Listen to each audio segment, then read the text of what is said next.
Thank you very much, Randall. That's the kind of introduction that makes your mom proud and makes your dad hope it's all true. It really is wonderful to be back with a group of people associated with the new Centurions. I've got to say that last week I was in Lansing, of course, addressing the Lansing component of this movement. And I swear you guys are setting me up for something, because last week, here's a U of M guy, and it was right before the big game, or 2 weeks ago, right before the game with MSU. And so we had a bunch of MSU people in the audience.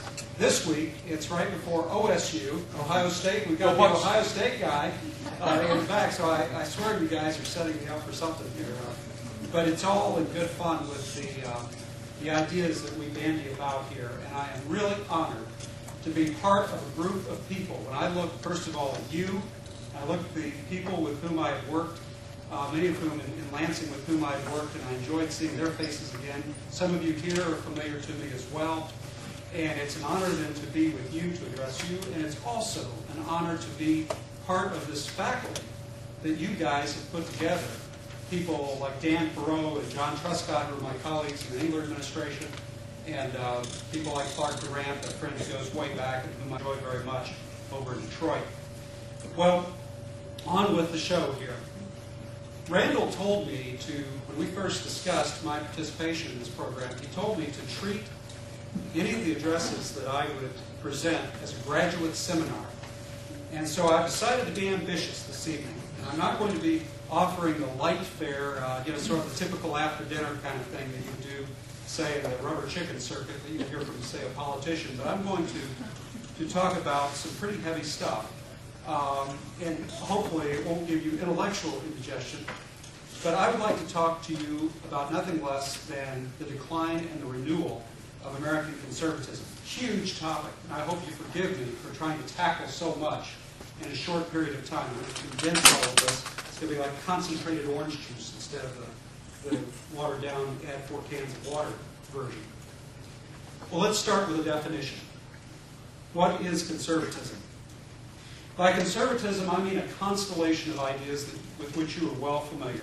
Ordered liberty, small government, free markets, free trade, American sovereignty, property rights, federalism, the application of the Constitution as our founders understood the Constitution. Also a belief usually in a transcendent source of morality. Now, the obverse of these ideas is conservatism's skepticism of certain things. Skepticism of big government, of social engineering, of forced equality, a phony equality to be sure, the concentration of power in Washington, D.C. at the expense of our states, a loose interpretation of the Constitution, and a militant atheism. Now, there are atheists in the conservative movement. They typically aren't militant. Now, since conservatism is not an ideology, this constellation of ideas abounds with paradoxes. And I think personally that's one of the things that makes conservatism so interesting. It's comfortable with paradox and irony. Things don't all fit into a box so neatly, and this is what some of your readings certainly are showing you.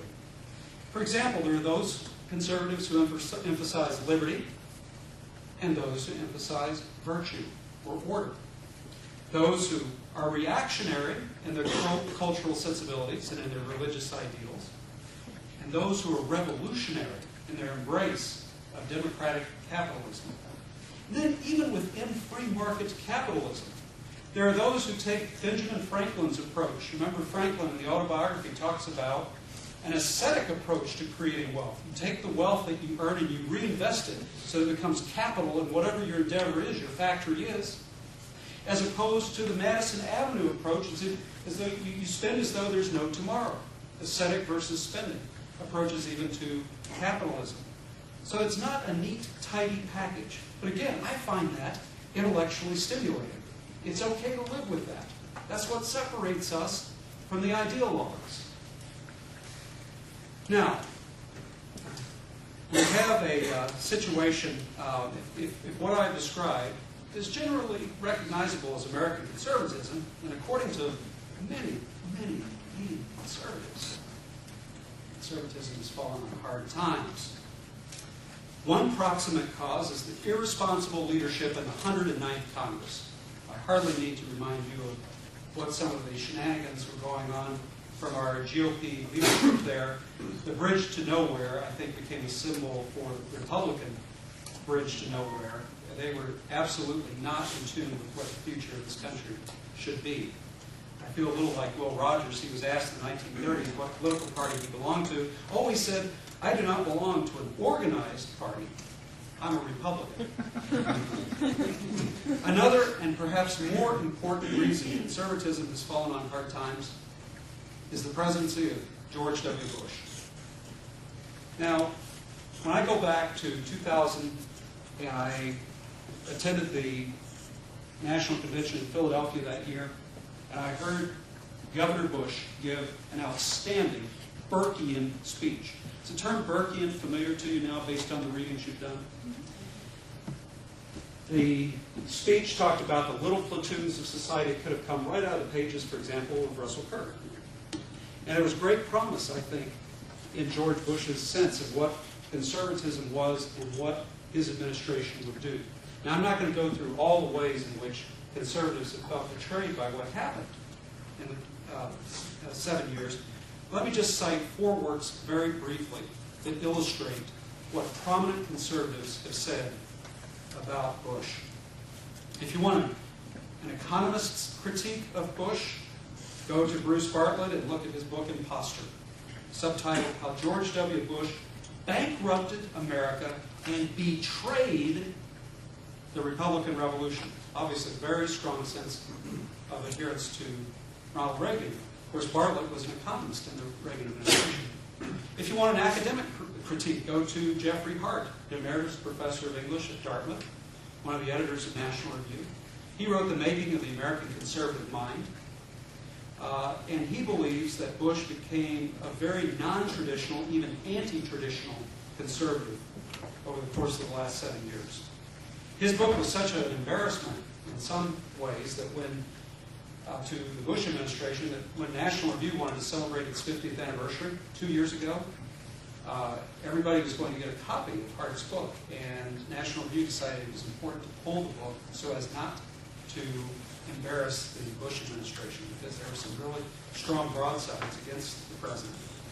If you're looking for a critique of the Bush administration from a movement organizer, Richard Viguerie.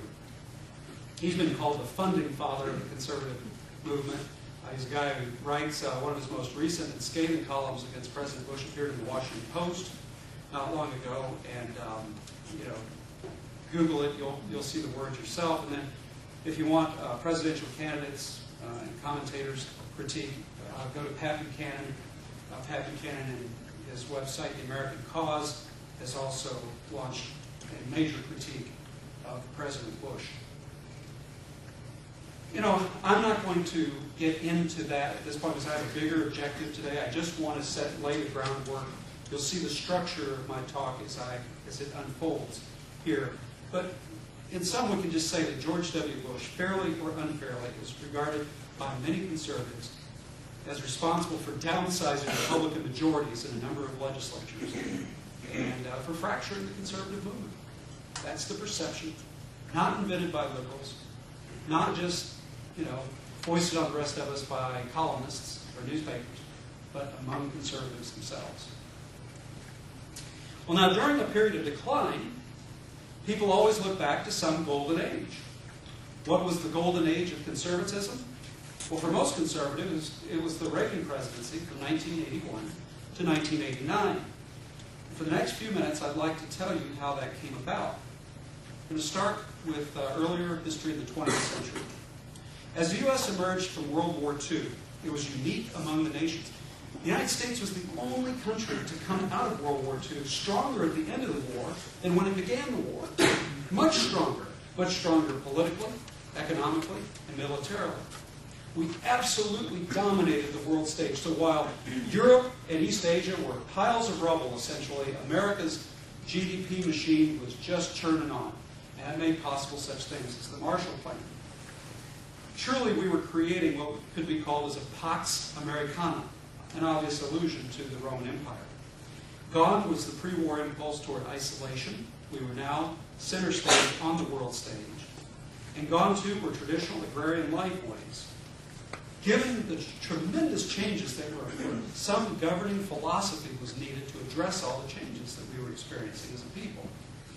Now, at this point, in this period from, say, 1945 to 1950 or so, 1955, most intellectuals believed that liberalism would be the reigning governing philosophy on into infinity. It championed progress and optimism and an energized federal government to bring about far-reaching reforms. I need hardly remind you, World War II was the most ambitious federal enterprise of all. We had licked fascism. We had licked Nazism. We had licked Tojo and the Japanese imperialists. It was a federal project. Ironically, just when it seemed that liberalism would totally dominate the marketplace of ideas, it found itself in crisis, its Enlightenment supposition shaken to the core. Now, why? Well, one part of the crisis was caused by the inadequacy of liberalism itself to explain the crisis, what was happening in the 20th century. See, liberalism has a selective view of human history, of human nature. It says there's no such thing, typically, if you're basing it on the Enlightenment view, there's no such thing as evil. It's just a privation of good, and all we have to do is tinker with institutions, and we will ride off in the sunset victorious. But liberalism might have been adequate in the 19th century when there was plenty of evidence of ongoing progress. But in the 20th century, when you had fin de siècle pessimism in Europe, when you had the writings of Freud and Nietzsche, and you had a gritty naturalism in art and literature expressing pessimism, you had the Great Depression, a half-century of warfare. If you look at our 30 Years' War, from 1914 to 45, basically, as Churchill called it, Soviet totalitarianism, 2 genocides of the Armenians and the Jews, crises, deep, wrenching crises.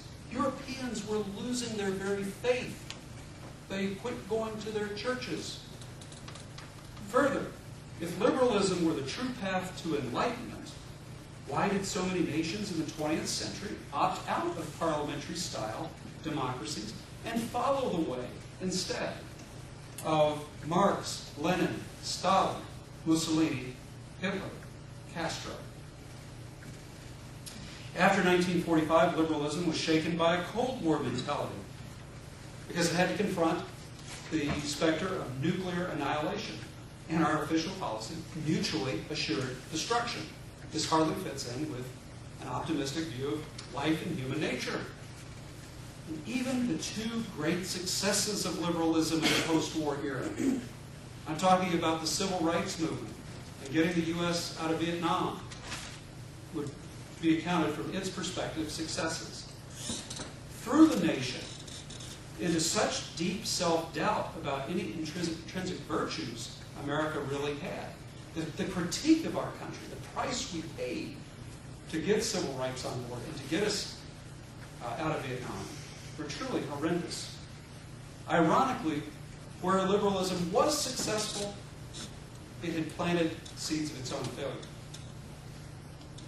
Now, it must be said, while liberalism was undergoing a crisis in the early and mid-decades of the 20th century, conservatism was faring no better at that time.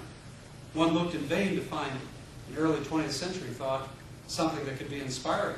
Now, Russell Kirk has written of the so-called new humanists, Irving Babbitt and Paul Elmer Moore and others, scholars at Harvard. They influenced through their teaching a relatively narrow group of students and people. They were not major movement figures.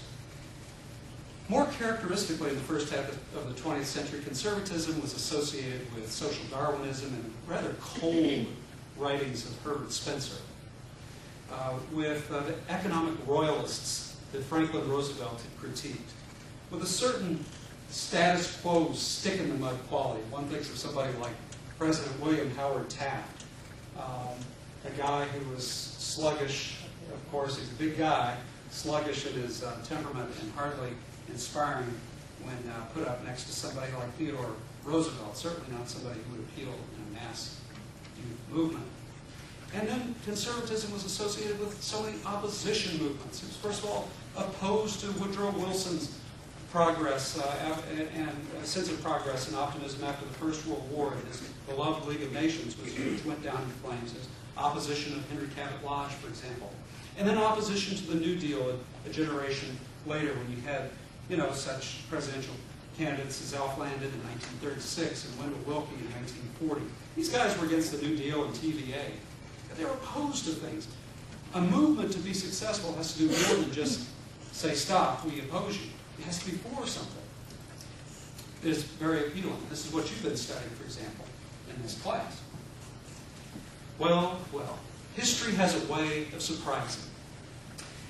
It began to occur to people, especially in the wake of World War II, the U.S. was not just a strong nation, but an incredible nation. As a people, we were gaining on some of the most fundamental problems that have plagued humankind. Let me take a step back and just go into a couple of these. Take the political problems that had plagued humankind. It's hard to believe that you go through 6,000 or 7,000 years of human history where the written word has been, thanks so much for that. And over a 6,000 or 7,000 year period, if you go back to the ancient Sumerians, if you go back to the ancient Egyptians, we've never figured out how to get a constitution right and live with it. Not until the American experiment. The ancient writer Polybius described what he called constitutional cycles, and he showed how even in the ancient world, already, in the 1st or the 2nd century A.D., he saw thousands of years of a pattern where people would start out having a great king, and he would devolve into a tyranny. And then the aristocrats would rise up to say, that bad tyrant's got to go. But the aristocrats in time would become corrupted. And the aristocrats would become oligarchs. And the oligarchs would get the people mad, and then democracy would arise. And then, of course, people being corruptible, then the Democrats, little b, would turn into a mob. And to solve the problem of the chaos of mob rule, the people would clamor for a king again. And you go right back to the beginning of this constitutional cycle. This is exactly what happened again and again and again. It vexed the world for millennia. Our founders were the first generation to say, wait a second, let's look at the writings of Montesquieu and others, let's have a mixed form of constitution, somewhat resembling Rome's, some of the better parts of a few of the ancient Greek democracies. Let's have a mixed constitution and break the constitutional cycle. It was one of the most audacious experiments in human history. I'll let you be the judge. It seems to be working. It even survived a civil war. We solved a huge problem in the human condition.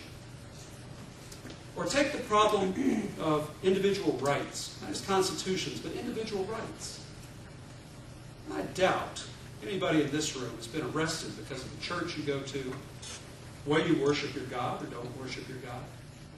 I doubt that any of you have been jailed, for having a particular creed or political belief in the streets. But look at all the generations for whom that was even possible. You had to go underground. Even in England, as late as the 1600s and 1700s, you had to be careful what you said. If you're a recusant Catholic, for example, in Britain, you had to go underground. And then at Queen Mary, if you were a Protestant, you had to go underground for what you believed, or you would be beheaded. Books and books of martyrs have been written based on violations of human rights. Now, I mean martyrdom where people were given their lives, not just spend a little time in jail. Our country, based on our founders' knowledge of the English Bill of Rights, the Virginia Declaration of Rights, and other very wonderful statements that have come out, our country got it right. And we had the institutions to surround and incubate those rights so that we can live and enjoy the individual freedoms that we enjoy. This is nothing short of amazing that we largely solved that problem in the human condition. Take the problem of economics. Infinite wants, but finite means and finite resources. How do we solve that problem? plagues and famines that have vexed so many generations of human beings. It so happens, of course, in 1776, when the Declaration of Independence is composed. It's also the same year that a very famous book by Adam Smith comes out, An Inquiry on the Wealth of Nations. It's titled that so long, it has perspective. Then Alexander Hamilton comes in, and in his 4 great reports, he's basically instituting a free market economy for the United States to grow and become a great commercial republic. Again, audacious. The most famous commercial republic in the history of humankind to that point had been Carthage, which had been conquered by the Romans after 3 wars. And yet, look at us. We left Carthage in the dust a long time ago. We have created more wealth for more people. I'll give you one statistic. When Ronald Reagan was president, imagine how big the economy was at that time. Do you know that in the years since Reagan was president, we have doubled the size of the U.S. economy? Now think a little bit about statistics.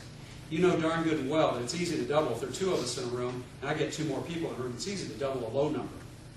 But when you already have the largest economy on earth, and you double that, you're talking about a colossus. The miracle of the free market is nothing short of stunning when you consider the perspective of history. We overcame the plagues. We overcame the famine, the starvation. We don't have typhus. Go read Forrest McDonald to learn about how cholera and typhoid fever wiped out so many, smallpox wiped out so many of our founders' generation. We read all the pretty stories, the heroic stories of people dying, standing up to British cannon and so forth. But there's a gritty, grimy death for a lot of those people in that generation too, dying of stinking, putrid waters. And we forget that story. We have solved the problem for the most part. Take one other area where we've largely addressed a problem of the human condition, and we've gone to great lengths to solve it. The movement of vast thousands and even millions of people across the face of the earth. Immigration. 60 million immigrants have come to this country to start a new life. It is the most successful one-way movement of humanity in human history by far. No other era, no other country even comes close. Alexis de Tocqueville, the greatest foreign observer in the United States, and he wrote the greatest book about the United States by a foreigner, observed that the only thing he could see, he's observing this, he goes to Illinois to study prison reform, comes from Michigan. He wants to study prison reform, and he finds out so much more about the United States by what he observes. And he observed that the only thing close to the American experience in terms of this movement of people, only coming anywhere near it, was during the first centuries of the current era, after Christ, leading to the fall of the Romans, the Visigoths and the Goths and so forth. But Tocqueville makes a very interesting comment. He says, with that migration of people, there was always associated death and destruction. With the migration of people to the United States, it's associated with the birth of a new life and hope and progress for real people. Nothing like it has ever existed. My point is this, in this digression. Conservatives after the war were watching liberals squirm because their view of human nature could not account for the Holocaust, could not account for a Hitler and Stalin. They could not. The liberals were progressive and forward-looking, and the conservatives were saying, wait a second. There must be something of value if we look back. And what was it that allowed us to emerge not just as an arsenal of democracy, but to emerge stronger than any other country in the war? Something phenomenal. And it's because we were standing on the shoulders of giants. There was something back there that was worth looking at. And there, my friends, is the beginning of a conservative movement in the post-war era. Now, Lee Edwards, whom Randall tells me is going to be visiting you at some point, writes brilliantly in the in his work about the conservative movement, about how a movement, any movement, takes hold. How does it happen? Now, this will be of keen interest to you. A conservative movement, like any movement, first of all, needed, in this post-war era, philosophers. It needed political philosophers. It needed people who understood economics. It needed historians, people with a sense of the human measure, what humans do over time. And so you had a number of the people you've been reading, of Friedrich von Hayek, of Ludwig von Mises in the Austrian school, Milton Friedman in the Chicago school, a Russell Kirk in Acosta.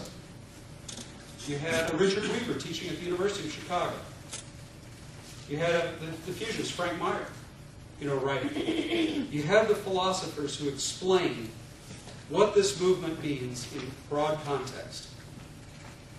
And if you read Jeffrey Nelson's 10 books that shaped the conservative renaissance in America, post-war period, you'll get a great summary of it, the most important 10 books. Lee Edwards also has this. George Nash, in his book, The Conservative Intellectual Movement in America since 1945, is also an outstanding book to read, to understand these books and the role of the philosophers in articulating a new vision. The second thing you need, besides the philosophers, are, I'm going to use a word here, I don't want it to offend anybody, but the pamphleteers. Think of pamphleteers going back to the American Revolution and how important it is for people who have the ability. These are people who have a journalistic cast of mind. Bloggers, absolutely. Today they'd be bloggers, today's patois. These are people who can take the philosophers, who can read the philosophers accurately and thoughtfully out of a liberal education. They're grounded in a sense of history and politics and economics. And they can translate those ideas into language that many others can understand. And they begin to prepare now the broader seedbed, the soil, for a political party to take root. The philosophers, the pamphleteers, and then you have the third element for any movement, the politicians. The politicians read the pamphlets. The really smart ones like Barry Goldwater and Ronald Reagan go back and read the philosophers as well. And they're constantly testing. They're constantly extracting the permanent things, the principles from these works. And they're saying, how do these principles apply today? Whatever the issue. There's this bedrock of principle. The principle has always got to be mutable in a sense, to adapt.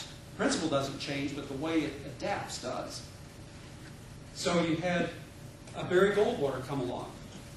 And he writes The Conscience of a Conservative, about his own testament, about how he believed this country needed to go in a different route for liberalism.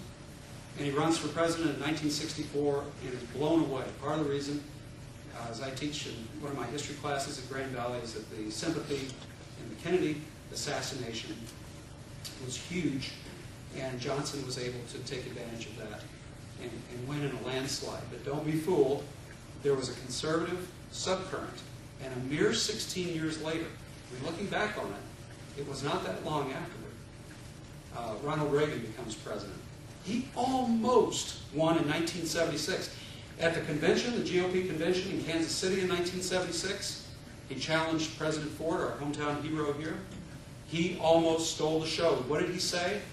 He said, a great party, a great movement is not made of pale pastels, but bold colors.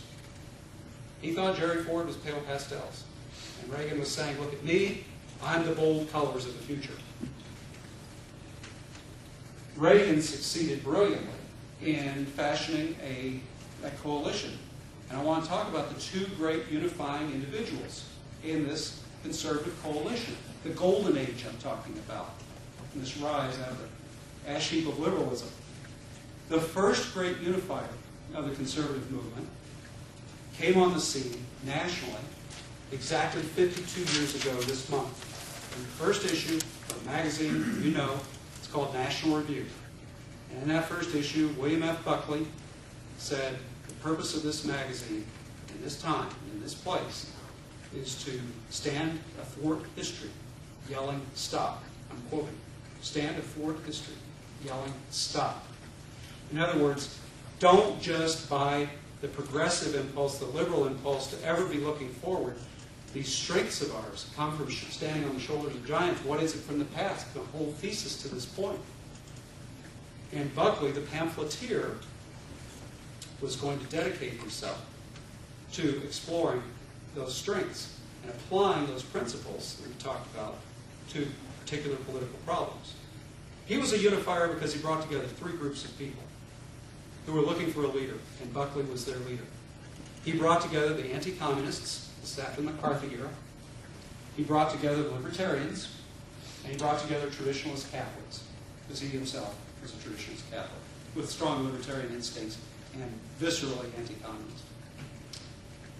There was a second great unifier to the conservative movement, and he shows up about 25 years later, 25 years later, in Ronald Reagan. Because not only did Ronald Reagan, the politician, build on the pamphleteer William F. Buckley, Ronald Reagan said, we're going to bring in even more groups, two more groups in particular, to join the three groups that are part of this coalition. So Ronald Reagan's able to take advantage, because of the pages of National Review, essentially, of having, he has the anti-communists, the libertarians, and he has the traditionalist Catholics. And Ronald Reagan is going to add to them the neocons. Now, I'm going to use this word in somewhat of a technical sense. You've heard a lot of nonsense about what a neocon is. The original neocons were Jewish writers, specifically the founding of Commentary magazine. These guys were writing mostly in New York City, and in the 1960s they were very prominent. You have to understand this cadre of men and women. Norman Podhoretz, for example, Irvin Kristol, their spouses, Midge Decter. These men and women started out when they were college students at the City University of New York. They were Stalinists. They basically were communist apologists. And they, being far to the left, they slowly got mugged by reality, as they say, and became more and more conservative. But not what you would call conservative yet, until the new left went nuts in the 1960s. And when you have, in New York City, Hamilton Hall at Columbia University, there is one of the great halls in New York City. I've had the privilege of lecturing there. Hamilton Hall, this storied place, this icon, it's where Alexander Hamilton himself had been. This icon of higher education. And you have students, thugs, going in and occupying the administration and taking over classrooms and killing free speech. Basically, the new left was behaving this way, and Podhoretz and Kristol and Decter and Gertrude Himmelfarb, these men and women, these Jewish intellectuals said, enough.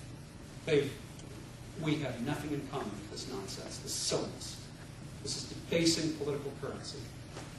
And so, of course, National Review is it's on 36th Street in Manhattan, and so Buckley said, come on over. He cultivated them, and sure enough, they became part of the coalition. The neocons did. That's what the neocons really were. Former Stalinists who made this huge pilgrimage. When I was in grad school at Michigan, one of the most interesting things I learned about intellectual history was one of my professors there, David Honger, said, why do people change their minds? It's one of the most fascinating questions you can ask. There's just a study, a sociological study within the conservative movement. How do you take a Stalinist and 25 years later turn them into the neocon? It's a fascinating journey. And I hope in the course of your year studying that you will be able to start to answer that question.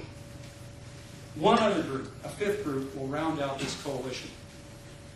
The fifth group is the Evangelicals. Now, Jimmy Carter, it was a Democrat who made the Evangelicals become a group that was prominent on the radar screen. And it's an interesting phenomenon because after the Scopes trial in 1925, many Protestant evangelicals went underground. They were tired of being lampooned by the likes of H.L. Mencken, the Baltimore Sun, and pages of the popular press. They said, we're going to worry about our own salvation. We're not going to try to save the world. But Roe v. Wade, January 22nd, 1973, Roe v. Wade activated, energized the evangelical Protestants. And while Carter was able to bring it political life force, it was Reagan with whom they really found a home. And so they became the fifth part of this great coalition that helped Reagan achieve what he achieved, and then helped elect George H.W. Bush in 1988. And it expressed itself, even through the 1990s. It expressed itself in a couple of different ways.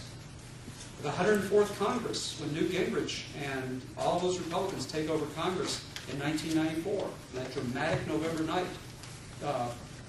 it was a contract with America. You had really an elucidation of Reagan's principles in the 1990s. And then, of course, because my political life is a product of John Engler, he's my mentor in the political marketplace. John Engler and about 30 other Republican governors expressed Reaganism at the state level. And it was a wonderful impulse to see unfold as we argued. And even a lot of Democratic governors came over to really a Reagan philosophy. And the ones that didn't, like Mario Cuomo, was defeated in 1994. So when the Democrats in the House and the Senate were thrown out, a lot of Democratic governors who'd been more liberal were also thrown out because the country was supporting Reaganism, Reagan's ideas. So that, in brief, is how the Golden Age came about and how it ended up expressing itself in a president, in Congress, and in state houses, and in governor's mansions across the country, until recently. That's what I started with. So so I got a encapsulation. Let me conclude with talking about renewal. Where are the sources of renewal? Where do we go from here? Ideally toward another golden age, but there's no guarantee of that. Maybe in this room is somebody who will, lead conservatives out of the wilderness, at least locally, maybe at the state level, maybe regionally. What are the sources of renewal? I want to go through three of them briefly. One obvious source of renewal is to go back to the canon of post-war conservative classics that we've already talked about, which you're reading systematically, that Randall and Darren are getting you guys to talk about and become familiar with. What are the principles in there? What we don't need, and this goes without saying, we don't need a lot of little Russell Kirks walking around, a lot of little Richard Weavers walking around. First of all, these people were absolutely sui generis. You will never have a Russell Kirk again. He wore a cape. He walked through Ann Arbor with a cape on and his cane, and the cane was just for show. Richard Weaver was also, these are really eccentric, interesting people. We don't need just to imitate them, but we do need to read their books and study them for the principles that we can apply today. I'm not going to belabor that because that's what your program the rest of your year is about. Let me go to a couple of other sources of renewal that you may not have too much exposure to in the course of the next 7 or 8 months. I'd like to set this up by asking who inspired the conservatives we admire, the Russell Kirks, the Untitled, and so forth. And one answer to that is America's founders. And I think that some of the texts that they created give us a great source of renewal and a sense of who we are as a movement. Let me just go real briefly into 3 texts. Take the Declaration of Independence. I'm going to say something that will surprise most of you. Well, it won't surprise you so much, but it certainly surprises the typical college audience that I address. We've all been trained to believe that it's the first part of the Declaration of Independence, when in the course of human events, blah, blah, blah, we hold these truths to be self-evident, blah, blah, blah. And the very end, lives, fortunes, and sacred honor. That's what we study in the Declaration of Independence. It's an elegant statement of political philosophy. And we're right to remember it. But you know something? To the founders in 1775, 1776, on the eve of this momentous break with the British, it was not so much a lovely political philosophy that was inspiring them as a jealous determination to guard their ancient rights as Englishmen. And that's where I would ask you, ladies and gentlemen, to read the middle of the Declaration of Independence. The middle of the Declaration, the real meat, as it was, sandwiched between the lovely statements and political philosophy, are 18 he has statements. Who's the he? It's King George III. And Jefferson and the Committee of Five that compose this declaration, and the Second Continental Congress that also fleshes it out, are very upset, and you go, and it is a catalog of very specific rights that it had grown ever since Magna Carta. It's taken 500 years for these rights to be fully realized, and the founders were determined to preserve those rights. That's the part of the Declaration we've forgotten. But because they ground us, they instantiate us in actual historic moments, it's important for us to remind ourselves of what is in the Declaration of Independence, because that can help inspire us. They're not just abstractions. Remember, conservatives are not ideologues. We don't deal well in abstractions. We want historically grounded principles. A second product of the founding that could renew us was the greatest achievement of a confederated Congress, the Congress under the Articles of Confederation, in 1787, is the Northwest Ordinance. And I would just say, there are so many people who say, they look back at our founders and the documents and they say, you know, the founders really didn't talk about God much. There's a creator in the Declaration. There's not really much about God or religion. But these people should go back and read Article 3 of the Northwest Ordinance, which states, and these are the exact words also in our Michigan Constitution of 1963, religion, morality, and knowledge being necessary to good government and the happiness of mankind, schools and the means of education shall forever be encouraged. Education. That's what we're talking about in this room. It's grounding us in a liberal education that can deal with these texts. If you can't read these texts, if you don't know what they mean, if you're not historically grounded in them, they're just so many empty words. Our renewal must go from a fairly sophisticated understanding of the text. The third document of the founding that could renew us, of course, is its greatest creation. It's the Constitution of 1787. It's the product of arguably the most remarkable gathering in human history. The only rival to it, I think, would be the meeting of the 11 in the upstairs room in Jerusalem after the crucifixion for changing the world. I would argue that this is the second greatest gathering of human beings in human history. And I would urge you to read not just the Constitution they created, but read the debates in Max Ferrand's 2 volumes that have Madison's notes and other founders' notes about what actually happened, how they debated slavery, and how they debated federalism. It's fascinating. The central problem with which the Constitution deals, as you know, is liberty.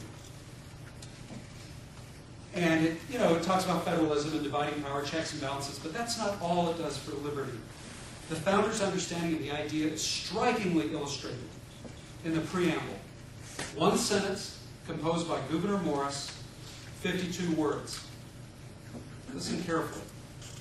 We, the people of the United States, in order to form, listen to what comes next, a more perfect union, establish justice, ensure domestic tranquility, provide for the common defense, promote the general welfare, and secure the blessings of liberty to ourselves and our posterity, do ordain and establish this Constitution of the United States of America.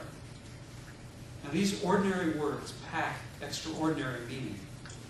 Note the 6 aims that are preceded by in order 2. The 6 great aims of our government, then, are going to define the common good, and they are union, justice, peace, defense, welfare, and not just liberty, but the blessings of liberty. Now, the ordering of these 6 aims is not accidental. Gouverneur Morris, I think, orders them quite precisely, and I'm going to tell you why. And I'm indebted to this to Chief Justice Thomas Brennan. This insight comes from the founder of the Cooley Law School. The founders made union or unity the first priority because there's no possibility of serving the common good unless the community is first defined. It's a juridical unit. Say, this is who we are. And within these boundaries, it's all for one and it's one for all. This is defining us as Americans. The founders made justice the second priority, because unless a society is just, unless it is committed to render to every person what is due that person, nothing it does will be for the truly common good. Domestic tranquility is the third priority after unity and justice. Should justice be done at the cost of domestic tranquility? Absolutely. That's why policemen carry guns. Peace without justice is a pax terrorum. It is the gray streets of Soviet Russia or Nazi Germany. The fact is, there can be no true and lasting peace where there is no justice. The fourth priority in the preamble is to provide for the common defense. It logically comes after union, justice, and domestic tranquility. A nation that is not unified cannot be defended. A nation that is not just should not be defended.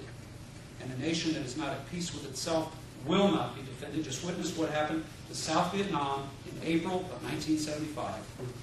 Easy pickings for the North Vietnamese.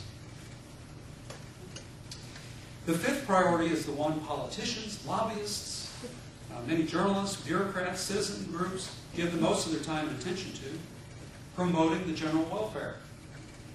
To the founders, this did not mean the sense of relief from poverty or privation. The overwhelming majority of immigrants in this country, after all, were poor. The well-off stayed back in the old world. Why would they have left? Well aware of this fact, our founders did not call for the national government to provide relief. Not in the sense that we understand today. Rather, the general welfare was meant to establish that the purpose of government is to build a transportation infrastructure, a communication infrastructure, all the infrastructure that men and women and families need to take care of themselves, take care of their own, to generate wealth and be able to advance in this life. A public infrastructure, but not specifically welfare. Now we come to the sixth and most interesting priority set out in the preamble, to secure the blessings of liberty. Well, two things are noteworthy. First, the word liberty comes last in the list of aims and priorities of our Constitution. Why? Because the other aims, union, justice, peace, defense, and the general welfare, must be realized first before there can be true liberty. Ladies and gentlemen, isn't this what we were learning about Iraq? The fact that liberty is not first, the fact that Gouverneur Morris puts it at the end, tells us that the founders realized that freedom is a fragile achievement, hard-won and easily lost. To keep liberty from being lost, it must be guarded with vigilance and upheld by our morals, our reason, and our willingness to live under the rule of law. The second thing that comes, that's interesting to note about this, comes from parsing the sentence. Grammatically, liberty is not a direct aim set forth in the preamble of the Constitution. Grammatically, the word liberty is relegated to be the object in a prepositional phrase. Now think about that. What's going on? It's the object of the word blessings. Well, one sensible way to interpret the word is that our founders, having fought from about 1775 to 1783 for liberty, took it for granted. We were a free nation. Moreover, the wording states that the aim of government is to secure the blessings of liberty. If the founders seem as interested in securing the blessings of liberty as in liberty itself, follow my logic here, then it is because they viewed liberty as instrumental. It is a means, not the end. And that means it's kind of like, by analogy, kind of like money. We want money because of the power that it gives us, the status it gives us, the material comforts it gives us. But we don't just sit and hoard money. We use it. It's the same with liberty. Liberty has to be used, enjoyed. And what? For what end? The good life. Other good things. It's an instrumental view of liberty that founders like Thomas Jefferson understood. I wish I could go into the rich history of liberty in the Declaration of the Constitutions, but that's going to have to be another class. Thus far, I've spoken of two sources of renewal that conservatives could draw from. I've suggested that we can be inspired by the post-war canon created by a remarkable cadre of conservative figures, that they, in turn, were inspired by another remarkable cadre of people, the American founders.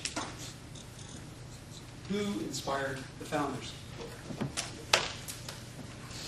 The number one group of people who inspired the founders, after you factor out, Blackstone and Montesquieu and John Locke and people like that, the number one inspiration to the founders were the Roman Republicans of antiquity. The Roman Republicans created a republic that lasted 500 years. And it's interesting to go through our first 4 presidents, for example, and look at who their inspiration were.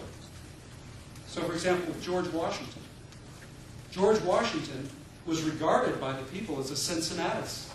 Cincinnatus was one of the first great Republican Romans. Right after Tarquinius and the Etruscans had been thrown out, the Etruscan king wanted to come back and take over and reestablish the kingdom. And the people knew Cincinnatus, this farmer, was a great leader. So they literally begged him, drop your plow and come lead our army to throw off the king. And that's what Cincinnatus did. And after Cincinnatus did that, you know what he did? He didn't keep the power. He didn't become a consul. He didn't become himself a king. He said, I'm going to go back to my farm. Who's that? It's George Washington.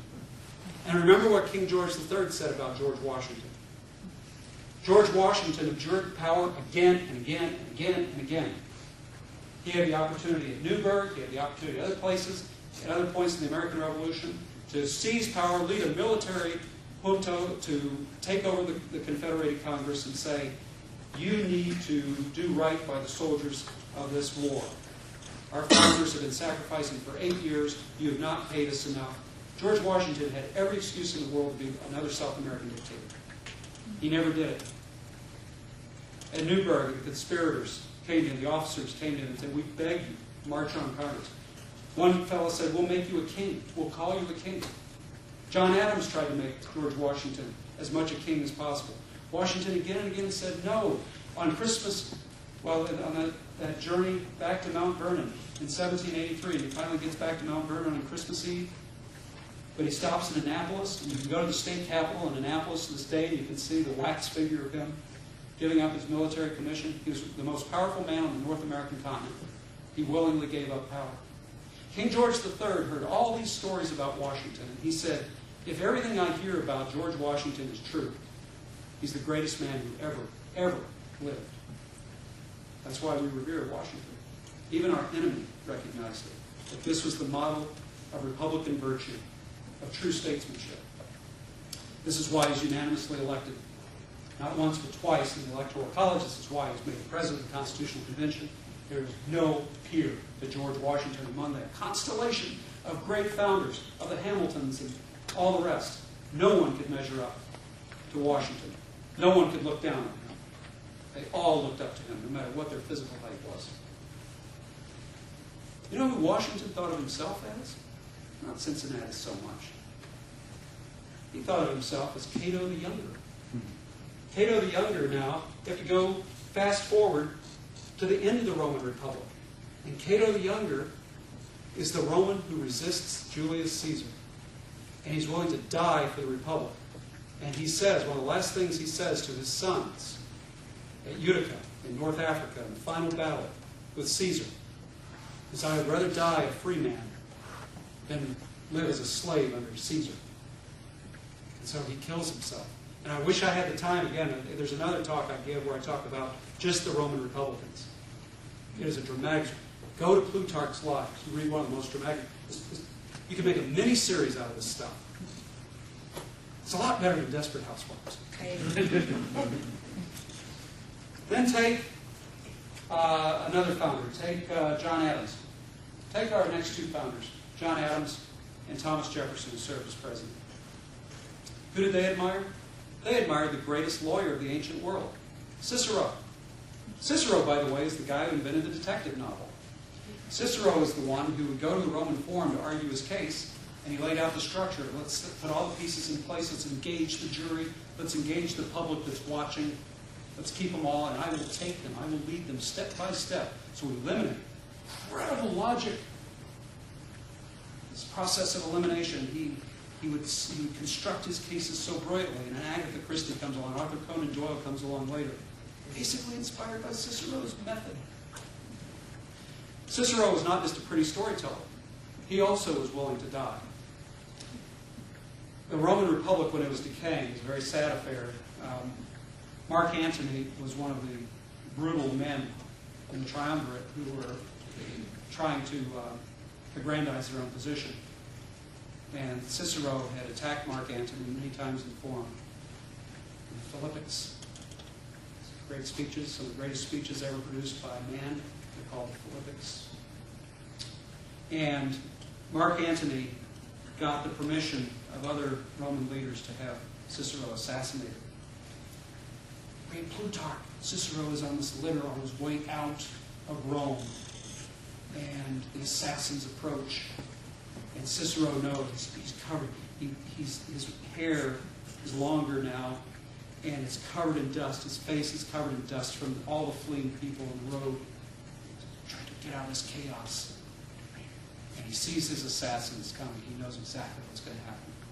So he says, "Let me down. I'm going to hit them like a man." And he extends his head for them to behead. Cicero, willing to die for the Roman Republic.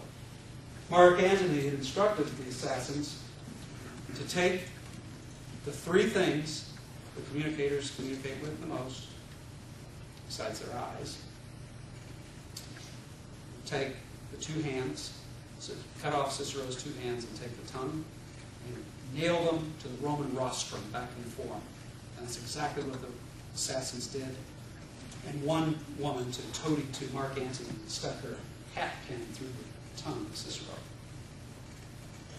This is the story that inspired Adams and Jefferson. Talk about sacrificing our lives, our fortunes, and our sacred honor. These were people willing to die for what they talked about. And then if you look at Madison, fourth founder, let's include Hamilton with this as well. Madison and Hamilton were inspired by yet another Roman, and you know who it is if you read the Federalist Papers. Anybody read those 85 newspaper op-eds called the Federalist Papers? Who are they signed by? No matter if it was Jay, Hamilton, and Madison authoring them, who signed the Federalist Papers?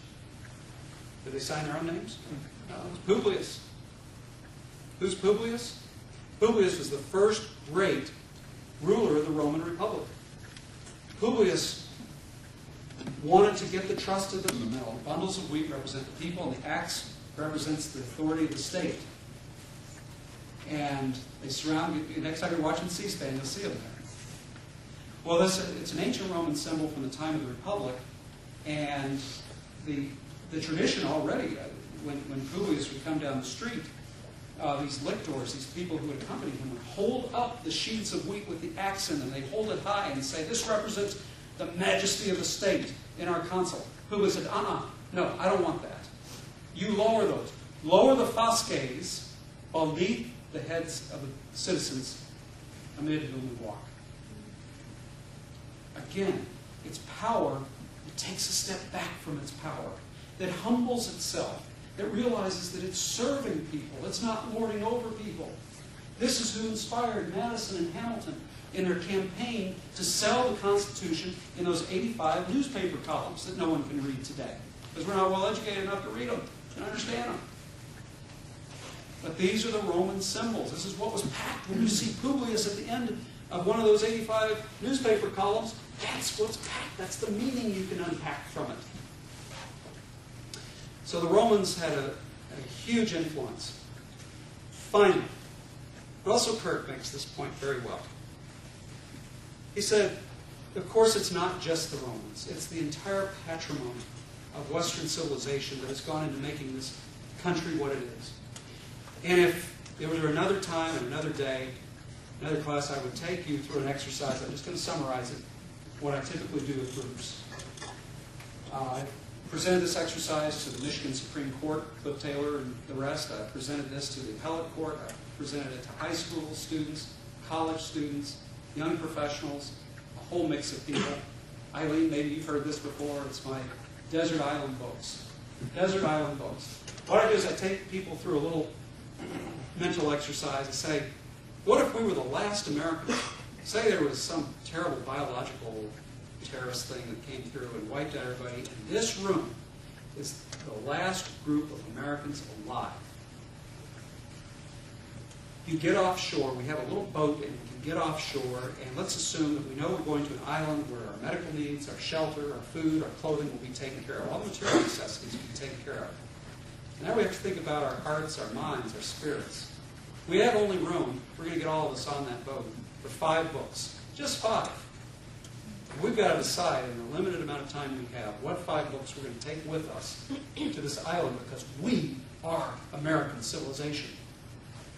It won't survive if we don't carry it forward. And so we begin a discussion, and we start to talk about what are our spiritual and moral instruction. Where's that going to come from?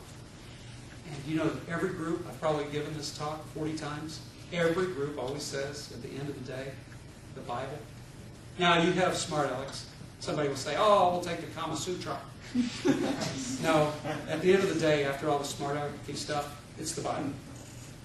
Now, I ask you, did any American compose any of the Bible? No. Then I ask the question, what about the way we think about thinking?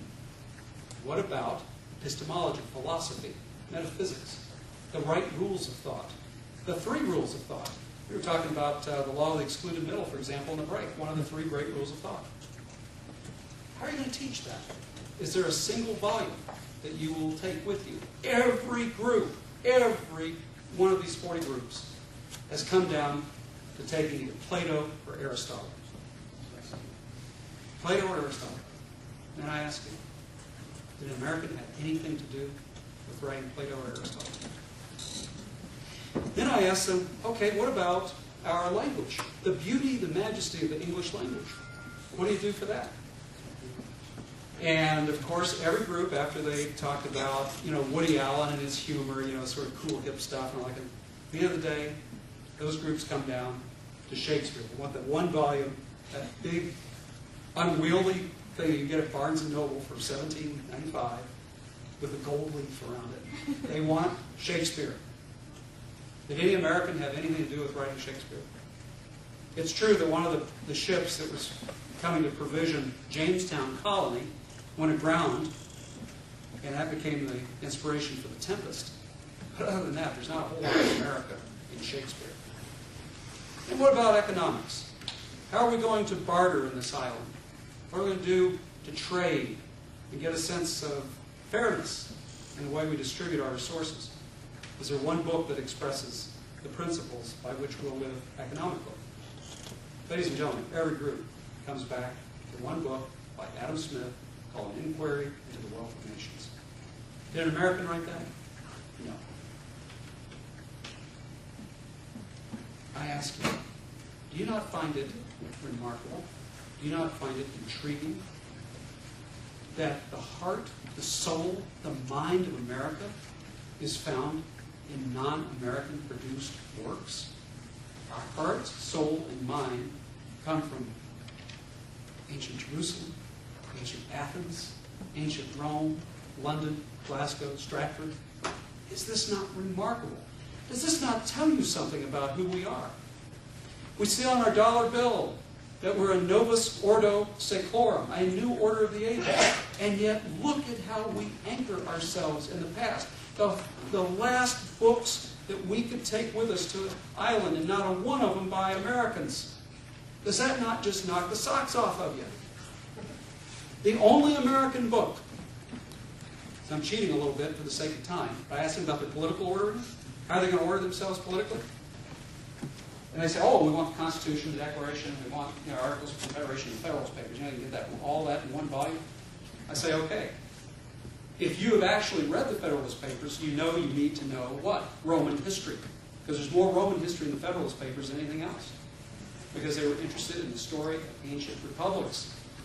And so even there, to understand the Federalist, to understand our greatest American state documents, you need to know an ancient, distant civilization. Did Americans have anything to do with the Roman Republic? Not a thing. But you cannot understand yourselves. You cannot understand who we are as a great people unless you have anchored yourself in that. And you know what, ladies and gentlemen, at the end of the day, that's what Russell Kirk's about. That's what Frank Meyer's about. That's what all of these people you're reading are about. It's to really understand the true roots as Americans. And the roots now to blossom and grow. Thank you.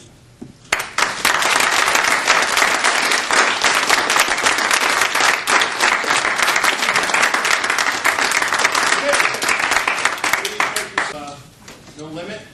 Yeah, sure. Yeah, seriously, I gotta go. Okay. In deference to All right. my Buckeye friend, There you we get to go. first. We'll be collegial at least for another 24, 28 hours. One of the things I believe very strongly in is that everybody needs to be able to walk away from this class every week with something that they can go in the field and use tomorrow. Could you give us your best 30-second to 1.5-minute soundbite of what the permanent things mean to you?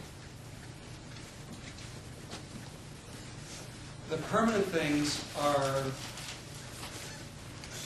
the principles that have been ratified by experience. Principles derived from reason, ratified by experience, and we only learn that. We only learn it through the historical process. If we only remain in philosophy, we remain at the level of abstraction. Remember the 3 zones of the human mind that the ancients spoke about. They spoke of memory. Extended memory is what? It's the discipline of history. They spoke of reason. What's extended reason? It's philosophy. And they spoke of imagination. What's the extended imagination? It's what we create in our art and our literature. So that's why you need history and philosophy working together. You know, like many of you have read Plato and that great dialogue, the Gorgias, where he talks about the stallions pulling the chariot, and they're in harmony with each other. And memory and imagination and reason are those great stallions that drive our minds forward to the unknown that we try to understand. That's what it means. And this is why I always emphasize, I'm an educator. I mean, I'm a born teacher. And I always say to any group, go back and read the classics. Pursue a liberal education, no matter how old you are, no matter what stage of your life. Read these good things. And I think you have a great start. If you're reading a Russell Kirk or Frank Meyer, you're going to have so many allusions to the classics. And to these great works that combine principle ratified by experience that you see through the study of history. You'll be off and running. Darren, does that kind of get at it? Principle ratified by experience is really all I need to believe. Thank you very much. My little brain can't handle much more than that. Because I am Ohio State. So. No. Well, another question? Yes, sir. Yeah, you keep mentioning Roman history, and I'll be honest, I know nothing of Roman history, so, and I don't think I'm alone in that fact. So what would be a good book that would help someone like myself? That's a great question. And I always tell people start with an ancient historian. His name was Plutarch, and he invented the art of biography. And what he did is he created parallel lives of Greeks and Romans. So you'll see, Julius Caesar and Alexander the Great, for example. And it's engagingly written, and it's so vivid. He was a very humane man in his villa. He wrote in Greek, but he was a Roman citizen. And you will find in these 30-page vignettes a very interesting portrait of people. And they'll flesh out the course of Roman history if you just focus on those. You can get a Penguin version that separates out, pulls out the Greek versus the Roman, and just focuses on the Roman. Just start and enjoy it. Just don't be heavy about it. Just enjoy it. It's a great read. So just go to Barnes & Noble. Go to Barnes & Noble. Ask the guy for Plutarch. Plutarch's lives, and say you're interested in reading the Romans in particular, and they'll steer you, and you'll find it's very entertaining. You'll learn things that are just amazing. You learn, as I always tell students, the more history you study, the more you learn. Nothing changes. And the more you read history, the more you understand everything changes. Constant human nature and this stream of change. So, let's go and enjoy it. Yeah, that's great. And then we'll talk again. You email me and take it from there. That's a deal? Okay. Other question? Oh, come on. Come on. Yeah. With all this experience and history at our disposal, why is it we keep failing as a nation? I mean, why do we seem to be moving the wrong direction? Well, because we're not liberals, we understand that the human mind, the human spirit, is prone to flaws. We are lower than the angels. And we also know that we don't tend to remember very well. Let's face it. The founders are an elite group of people. They were at the top of their society. They were both practical politicians. And this is important for this group. The founders are both practical politicians and political philosophers. They read their history in the original Latin and Greek. Read the letters of John Adams and Thomas Jefferson to each other, for example. You'll actually see these long passages from the original Latin and Greek of Livy and Tacitus. And it's fascinating. But most of us don't have the time. Most of us are busy, making a living, and we're self-interested. And so we vote based on slogans. And you guys have learned a lot already about media and image management and that kind of thing, because I've talked to Darren and Randall about this. So you guys know, the reason you learn those techniques is because they work. When John Engler's, going after Governor Blanchard with his helicopter, and John Engler instead is driving his Merry Oldsmobile around, it's an image that's stuck. And people said in 1990, we want an ordinary guy. A guy who drives an Oldsmobile, I can identify with that. The governor's riding around in a helicopter when we're in a terrible deficit. It's a bad hombre. So, does that answer your question? That humans are prone, because of our flawed human nature, to continue to make mistakes in the way we vote, the way we... So how do you correct that? Well, the trajectory has been generally good. We're better off than people were 300 years ago, in some ways. I think education is a big part of it. And that's why I commend you. This whole effort, this whole room, is a ratification. You guys believe in a couple of things. What you're saying by being in these chairs is that you believe in education, in improving your minds, so that you're better informed and have a better understanding of first principles. You also believe in the power of leadership. That's what you're saying. You guys, I would venture to say, want to go out and be leaders in the marketplace of ideas and in the political arena. And you want to make things happen consistent with first principles, consistent with the permanent things as ratified by human experience. Doesn't that define you? Is anybody here for a different reason? Oh, pizza's good. Company's good. So maybe the education, the leadership, those are important things to keep the movement going. How about another question? Yes, sir. Just as you so well described the tenets of conservatism, a lot of good tomes. What do you feel about books that, it's a horrible thick text, but things like Decline and Fall of the Roman Empire as a reference for how to avoid some of the things that brought down that great civilization? Gibbon's work, magisterial work, The Decline and Fall of the Roman Empire, is one of the great books ever created. There's no question. It goes into all kinds of reasons that the Roman army or Rome declined. Everything from the importation of slaves from all the conquered territory. Slaves devalued the yeoman farmers, for example, their work. They didn't have any means of sustenance because these big plantations, the latifundia, grew up with all the slaves now undercutting at market the prices.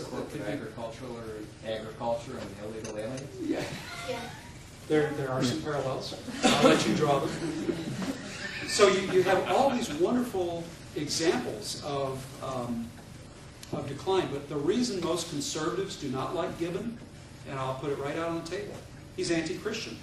He says the ultimate, not the necessary, but the sufficient condition for the decline of Rome was that Christianity took people and said, your allegiance is elsewhere, not to the emperor.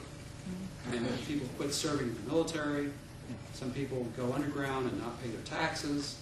And so Christians have had some problems with that part of the decline and fall of the Roman Empire. That's not the only thing about the book, of course. Everybody knows, when I was in grad school, I'll never forget the teacher I was going through this with. And he said, everybody's got that passage in your Decline and Fall. It's earmarked, or, where finally Gibbon dumps on the Christians. It's their fault. It's an interesting thesis, and maybe there's some truth to it. And as an historian, I'm obligated not to just automatically say, no, that's not right, but actually to investigate it and see if there's merit in the argument. So, does that help? Read it, yeah. You should read it. It's a great book. Especially, but you have to get the version with footnotes. Otherwise, it's slow plowing. Like a thick clay soil. Any other questions? Eileen. This isn't back to the Roman times, but just a more American author. What do you think of McCullough's book on John Adams? Do you recommend it? Yes, I do. David McCullough, it is said, sort of resurrected John Adams. I would like to say, though, that it happened actually in the conservative mind by Russell Kirk. It's so interesting. People said, oh, we needed McCullough in the early 90s to do this. Russell, back in the 1950s, when he was completing his dissertation at St. Andrews in Scotland, put Adams as a direct Burkean descendant, in sort of a line of thought, and said, this is what Adams contributed. Adams had a rather dour sense of history, of human progress, and Adams also was a master of constitutions. Adams, by the way, wrote the first extant constitution. The Massachusetts Constitution is the oldest constitution, living constitution on earth, preceded ours, our U.S. Constitution. So for a number of reasons, Kirk was so interested.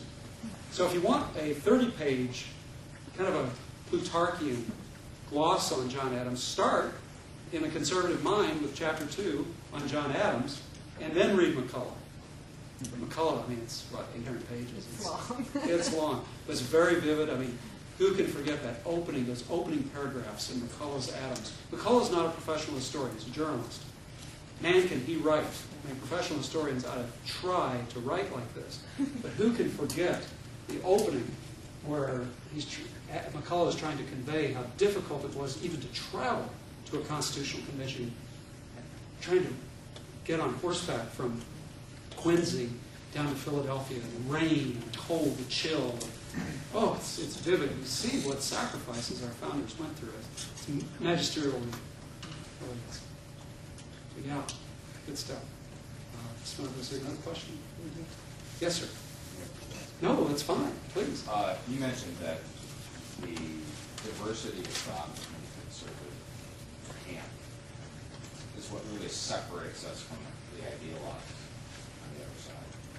How do we avoid being ideologues ourselves? What's the remedy for that within our own conservative? You guys are great. You get great questions. And you know what? I mean, I don't want to be a Johnny One Note here on this. My reading of history keeps me humble.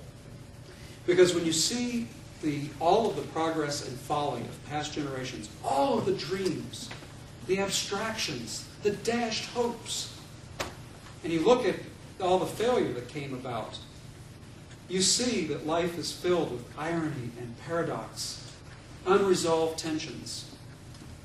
And if you grasp that fully, and also if you are a person of faith, whether you're Jewish, a Christian, or a real strong deist even, you do have a sense that something's not complete in us just standing alone.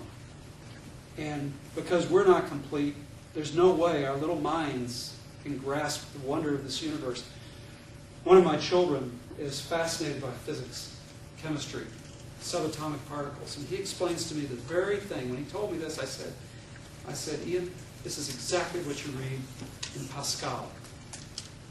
Ian was telling me about how the human is in the scale of, if you look at the whole universe, going out If, say, you take the Big Bang, you look at light waves and all that kind of stuff, and the Doppler effect, and all that stuff we learned in physics.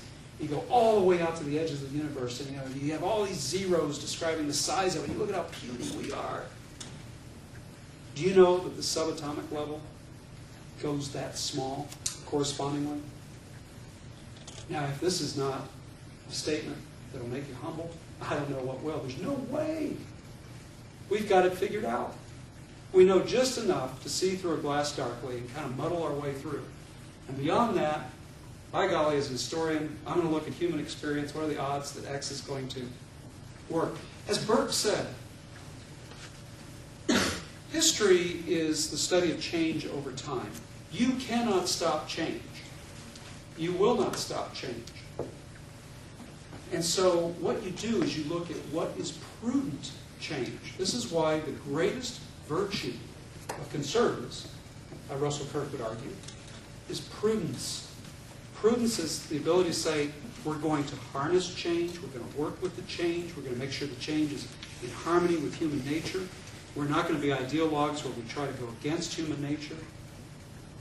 We're not going to be ideologues and try to craft something out of whole cloth that never existed before. The most radical phases of the French Revolution, where you have the origins of true socialism as an ism. And this is when they start beheading priests or drowning them in the River Seine. And they go through Notre Dame Cathedral, and they literally take down all the statues of the saints, and they put up Voltaire, and they put up Condorcet, and they put up Plato, Socrates, Aristotle, Cicero, and they completely obliterate Christianity. They redesign their calendar from a 12-month to a 10-month calendar and try to have everything be logical, in accord with reason. And within 3 years, they were executing so many people, no one could stand it. Because they were the ideologues, they had the answers. They said, the guillotine was the solution in the hands of the Jacobin revolutionaries, and anybody, even their own leader, was perceived to diverge. Robespierre, even he was guillotined. That's where ideology takes you. And we saw it. You look at the Black Book of Communism. What's the final figure of the toll of communist ideologues in the 20th century, the number of deaths? 100 million people. I can't even imagine a number that size. I mean, if 1 million is 1,000 thousands, I can kind of get an idea of 1,000. And 1 million is 1,000 of those. So 100 million, 100 times more than that. That many people killed in 1 century because they had centralized planning all figured out and the rest of us were in the dark. Could you, actually, could you leave them with one final point, if you would, in terms of, you talked about the Golden Age. One of the things that we're going to continually concentrate on here is the restoration of the conservative movement. The idea of getting in touch with our cultural heritage in order to renew those principles to our modern-day society. You had talked about the process from the philosopher to the pamphleteer. If you could, give that to them, I think that would be an important. I'm sorry, I'm not exactly sure what exactly you want me to. From the process of where ideas come from to where we affect change. Yeah, from the philosopher to the pamphleteer to the politician. Absolutely. I don't know. Were you out of the room? Yeah, I'm sorry. I covered that. Eileen, my fault. You covered that. So here's my question then. Your question. Well, let me just, Darren, hold on just a moment. Sure. Is everybody, did I make that process clear to everybody's satisfaction? If anybody wants me to go through it again, I'm happy to do so. About how it starts out with the philosophers, and then it's distilled down a little bit to the pamphleteers, and then it's distilled further so all the rest of us folks can understand it. And the politicians make a political party then out of a movement, a philosophical movement. Lee Edwards is the one I credit with this idea. And that's right, you had left, because when I mentioned Lee, I said that you Yeah, that's told right. me. That's right. You were out the door. Okay. My question was, Yes, please. give us your best argument we can go and use in the field against socialized medicine, because that's going to be a big battle that many people in this room are going to be fighting based on the permanent things. It's going to be more than, we can't afford it. It's going to come to some basic, as you put it in Lansing, being in touch with, being grounded in the human condition and understanding that we're an unruly and, I won't steal your words. I'll let you do it, because you did it so well in Lansing. I guess the best argument, it's called the Ambassador Bridge. Between Windsor and Detroit, Henry Ford Hospital. You look at the Canadians who are coming across that bridge to take advantage of our healthcare system because they cannot get adequate healthcare back in Canada that they need. It's perceived to be better here. And in terms of medicine and Hillary care and all the rest, I think that's the best symbol, the Ambassador Bridge. Does that get at what you're... I'm trying to be a little clever now. I appreciate you using Dan Pro's lesson, which is to use a visual. I guess I'm thinking more of a, is it Kirk that taught us that the road of socialism always ends in communism? That if we begin to socialize medicine, that ultimately that's going to permeate into so many layers of our way of life, not just of our society. Darren, here's the darndest thing about history. Every time conservatives have come along to try to undo the great leap forward of socialists and progressives and liberals, they've ended up conceding. And look at what happened, for example, to Eisenhower in 1952. Eisenhower ran against the New Deal in 52. He said, I'm not a Democrat. He said, I don't agree with Social Security. And so he's elected as a conservative. He had conservative instincts, but once he got into office, congressional leaders kept coming down, from the other side of Pennsylvania Avenue saying, I'm sorry, that's a no-starter. We're not going to go there. We have our congressional seats to protect. As George Will said, I love this definition. I told it to people in Lansing. I'll say it in Detroit when I go there, and I'm going to say it to you now. Americans are temperamentally conservative, operationally liberal. Once the statism has crept in and given us a benefit, for example, I'm a junkie of the Weather Channel. I mean, I'm dependent on satellites and nationally funded technology to enjoy looking at those photographs. And I know they're commercial satellites too, but the Teflon and all the rest of the stuff came from our tax dollars. I even fall into that a little bit. And so the problem is, every time the progressives have a leap forward, we really don't undo it. And 50 years from now, if we do have some kind of nationally organized medical system, now I'm a historian, not a prophet, but my humble prediction is that it will not be undone. And this is why even Reagan, he changed the terms of the debate, but he didn't actually dismantle that much. So when Engler gets into office, he abolishes one poverty program called general assistance. But do you think he was going after the programs the governors have to administer? It's the governors. I mean, Congress was passing the laws, but the governors administer, back in the states, the national welfare laws, Medicare, Medicaid. It was all, whether you're in Columbus or in Lansing, those are run out of the states with federal supervision. Do you think Engler could have gone against, those behemoth programs? I mean, that's the sad thing. You guys are reading Hayek, right? Next month. What is Hayek's thesis? It is that socialism continues to grow, and with each encroachment into our civil society and into our liberties, we lose freedom. And it's hard to get it back. That's right. Must be refreshed by With the blood of martyrs. Yes, that's right. Last question over here. I just kind of, Yes. to tie into an argument like socialized medicine, and I think educated people can make that argument. How do we combat the emotional argument against the thought of it? But it's a slippery slope into socialism, into communism. But darn it, there are poor kids who don't have any health care. How do we combat that without looking like We're ogres. Yeah, the hate mongers. Again, I think that's where, and this is rather facile, and forgive me for being a little superficial here, but this is where, you use the old trick, you match anecdotes. They got their anecdote of the little poor kid, and then you've got your anecdote of somebody sitting in Henry Ford who's saying, boy, back in Toronto, I couldn't get the care. and his wife's sitting there. Henry Ford saved my husband's life because we can get the cancer treatment so that he can continue to live.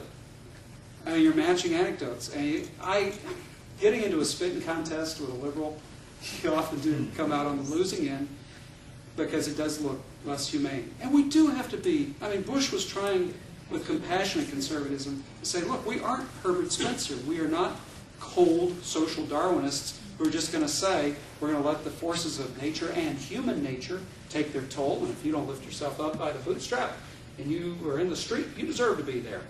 Well, no one argues that anymore. Very few people do.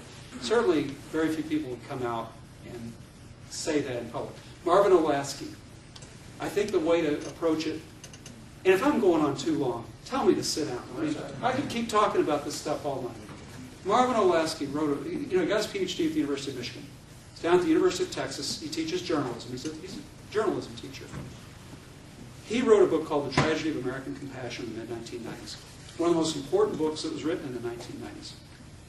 In it, he showed that our welfare system was held together. The sinews of it were the voluntary associations of the 19th century, by churches, by the Salvation Army, by Hull House in Chicago. Organizations like that. And that they provided the assistance for the needy with strings attached. Because if you are in a local unit there called a neighborhood, and you have what we learned in the Engler administration, we'd have these pastors come in from Detroit, and they were talking about their redemptive turf, darn it. This 6 blocks surrounding my church is my redemptive church. And I know every young woman who gets pregnant. I know every child who needs a meal. And we send our armies of people out there, and we help the poor. Well, this was the welfare system in America from 1607 in Jamestown to the Progressive era in the 1920s and 30s. And then the New Deal comes along. This was our system. And it worked because there was moral content to the aid. It wasn't just this bureaucrat saying, I don't really care about your life. Don't bother me with your life. I'll just write out a check. It's easier. And then I have a clear conscience. It's gritty, hard work to look a person in the eyes who's suffering, down on their luck, needs true intervention, and to work with those people that way. But you know what? That's the conservative way to do it. And I don't know anything more compassionate. And you know what? Maybe we need to just demonstrate it in our lives. A little story about Annette Kirk. How many of you have been to Mecosta, Michigan? And have been to the Kirk home? I know you have, Eileen. Several of you. That's right. That's right. You know, when you go up there and you listen to Annette start to talk about what she and Russell did in their house up there at Piety Hill. Piety, by the way, is ironic there. They were not, they were kind of making fun of something there.